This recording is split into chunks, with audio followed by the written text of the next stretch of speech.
Hey folks, this is Jake Davis with a classic review for you this round. And maybe the first time since I've done these classic reviews, classic just meaning, old movie I haven't seen yet. Uh, I'm actually talking about a legitimate classic. The Trilogy of Terror,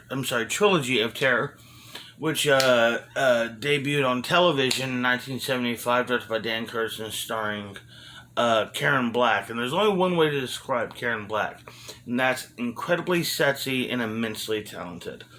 Uh, the whole series, as the title would suggest, is a trilogy of horror stories. Um, the Each story is named after Karen Black plays four characters in three different main stories, and is the main character in each one. The first story is named each story is named after the main character. First story, Julie. She plays a timid, meek college professor who was sexually harassed, assaulted, and tormented by one of her students.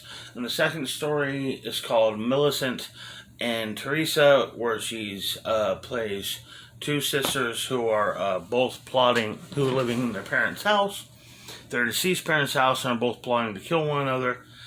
And the third story, the most iconic one of the series, is called Amelia, who plays a non-confrontational woman who who who is attacked by the magical possession of an African doll that she bought for her boyfriend's birthday.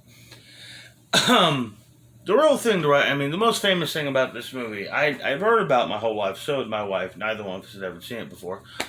But the real hook here to me was, the little, tiki doll guy. If you know anything about horror, you've seen this dude before.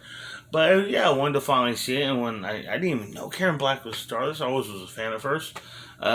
She was terrific in Five Easy Pieces and House of a Thousand Corpses, and she was just absolutely great in this. All four performances are just stellar and totally different. And I just could not praise her anymore. As far as the movie overall goes, I think the first two stories are quite lacking, other than Black's, her, presence, movie star presence, and charisma. Not really much going on there. But that third story is wild and great. And once again, we see one of these crazy ass steak knives, butcher knives, that we saw in The Shining 2. Who was making these knives in the 70s or 80s? Or they were just popping up in horror movies? These knives where it's narrow towards the hilt and wide as hell at the tip. That's not how a knife works. And it might look crazy and weird and off-putting, but that's not how it works.